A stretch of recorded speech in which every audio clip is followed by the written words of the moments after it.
Okay, Chackochan നമ്മൾ സംസാരിക്കുകയാണ്, സ്നേഹത്തോടെ ക്ഷണിക്കുന്നു.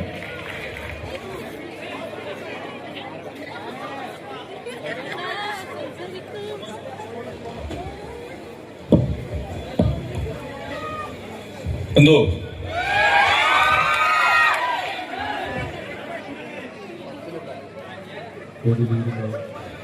ബഹുമാന്യനായ deputy opposition leader Kunhalikutty sahib, ബഹുമാന്യനായ വൈസ് ചാൻസലർ രവീന്ദ്രൻ സാർ,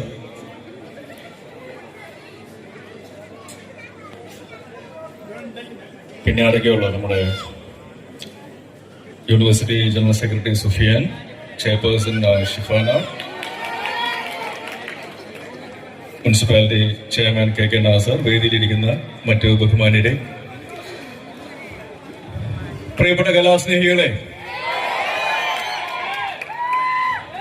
എന്തൊക്കെയുണ്ട് വിശേഷങ്ങൾ? സുഖം. വിഷുവൊക്കെ കഴിഞ്ഞ് നമ്മൾ പിറ്റേ ദിവസം ഒരു കലാവേദിയിലേക്ക് വന്നിരിക്കുകയാണ്. വേദിയിൽ മുമ്പ് പ്രസംഗിച്ച പലരുടെയും വാക്കുകൾ കടമെടുക്കുകയാണെങ്കിൽ ശ്രീ രവീന്ദ്രൻ സാർ പറഞ്ഞൊരു കാര്യമാണ് മനസ്സിൽ തട്ടിയത്. നമ്മുടെ പല കാര്യങ്ങളും മറ്റു പലരുമായിട്ട് പങ്കിടുന്നില്ല എന്നുള്ളൊരു വിഷയം. സന്തോഷമാണെങ്കിലും സങ്കടമാണെങ്കിലും ബുദ്ധിമുട്ടുകളാണെങ്കിലും അത് മറ്റുള്ളവരായിട്ട് പങ്കിടുമ്പോഴാണ് സന്തോഷമാണെങ്കിൽ ഇരട്ടിക്കുകയും സന്തോഷമാണെങ്കിൽ അത് പകുതിയാവുകയും ബുദ്ധിമുട്ടുകളാണെങ്കിൽ അത് പരിഹരിക്കപ്പെടുകയും ചെയ്യുന്നത്. അപ്പൊ ആ രീതിയിൽ നമ്മളെല്ലാവരും ഓപ്പൺ അപ്പ് ചെയ്യണം, മനസ്സ് തുറക്കണം, മനസ്സ് പങ്കിടണം.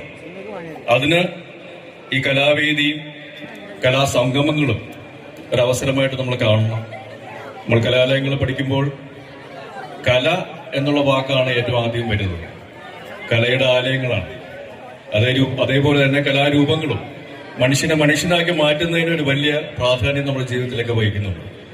ഇപ്പൊ നമ്മുടെ ലോകം തന്നെ പല ബുദ്ധിമുട്ടുകളിലൂടെ കടന്നു പോകുമ്പോൾ, വളരെ സംഘർഷഭരിതമായ അവസ്ഥകളിലൂടെ കടന്നു പോകുമ്പോഴും കലാരൂപങ്ങളും സാഹിത്യവും ഒക്കെയാണ് മനുഷ്യനെ ഒന്നിപ്പിക്കുന്നത്. പല രാജ്യങ്ങളിലും നമ്മളെ കലാകാരന്മാരും മറ്റു സാമൂഹ്യ പ്രവർത്തകരും ഒക്കെ മനുഷ്യത്വത്തിന് വേണ്ടി ഒന്നു ചേരുന്നു. അവരത് വളരെ പരസ്യമായിട്ട് തന്നെ പ്രകടിപ്പിക്കുന്ന പല കാര്യങ്ങളും നമ്മൾ കാണുന്നതാണ്, വായിക്കുന്നതാണ്.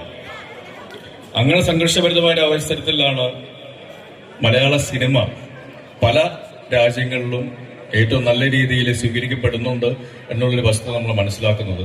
അത് കലയെ സ്നേഹിക്കുന്നതുകൊണ്ടാണ്, കല മനുഷ്യനെ ഒന്നിപ്പിക്കുന്നത് കൊണ്ടാണ്. അതുകൊണ്ട് കലാലയങ്ങളുള്ളവർ കലാപങ്ങൾ മാറ്റി കലയെ സ്നേഹിക്കുക, കലാകാരന്മാരായി മാറുക എന്നുള്ളൊരു നല്ലൊരു സന്ദേശമാണ് എനിക്ക് അവസരത്തിൽ പറയാനുള്ളത്. പിന്നെ പറയാനുള്ളത് കുഞ്ഞാലിക്കുട്ടി സാഹിബിന്റെ വാക്കുകളാണ്. അദ്ദേഹം പറഞ്ഞു കഴിഞ്ഞ 10-20 ദിവസങ്ങളായിട്ട് അദ്ദേഹത്തിന്റെ വിഭാഗത്തിൽപ്പെട്ട ആളുകൾ നന്നായിട്ട് അഭിനയിക്കുന്നുണ്ട്, ആക്ട് ചെയ്യുന്നുണ്ട് എന്നുള്ളത്. ഇന്നലെ മുതൽ ഞങ്ങളുടെ ആക്ടിങ് വെള്ളിത്തിരയിൽ വന്നിരിക്കുകയാണ്. ഒരു ദുരൂഹ സാഹചര്യം എന്ന സിനിമയിലൂടെ അത് തിയേറ്ററുകളിൽ വന്നിട്ടുണ്ട്. അതുകൊണ്ട് ഞങ്ങളുടെ ആക്ടിങ് നിങ്ങൾ തിയേറ്ററിൽ ചെന്ന് കാണണം എന്നുള്ളത് അഭ്യർത്ഥനയുണ്ട്. Thank you.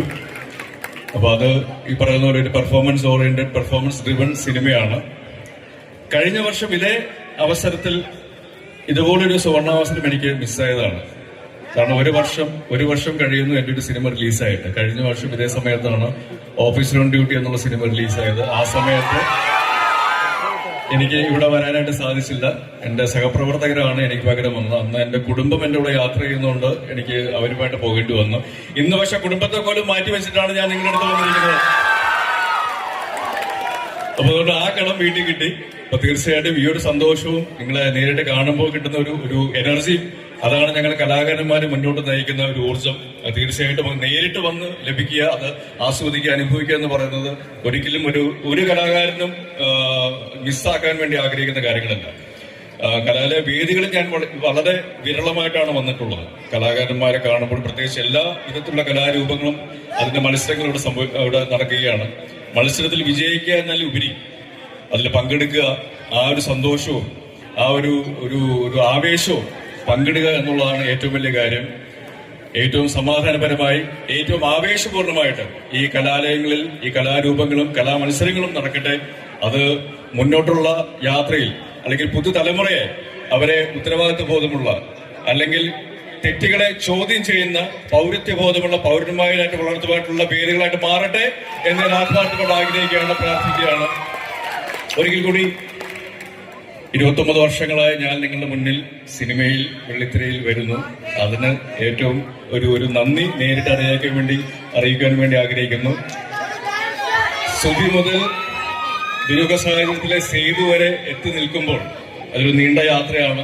അതിന് എന്നോടൊപ്പം നിന്ന് എന്നെ സ്നേഹിക്കുകയും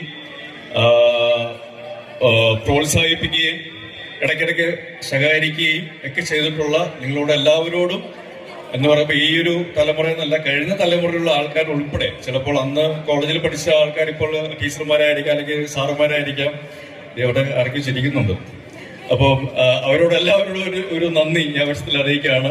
സുധിയുടെ യാത്രയിൽ നിന്നും സേതുവിൽ എത്തി നിൽക്കുമ്പോൾ ഒരു കലാകാരൻ എന്നുള്ള രീതിയിൽ അല്ലെങ്കിൽ ഒരു മനുഷ്യൻ, സാധാരണ മനുഷ്യൻ എന്നുള്ള രീതിയിൽ എന്നെ നിങ്ങൾ വളർത്തിയതും തളർത്തിയതും വീണ്ടും ഉയർത്തി എടുത്തതും അതിനുള്ള നന്ദി അവസരത്തിൽ അറിയിക്കുകയാണ്. Thank you.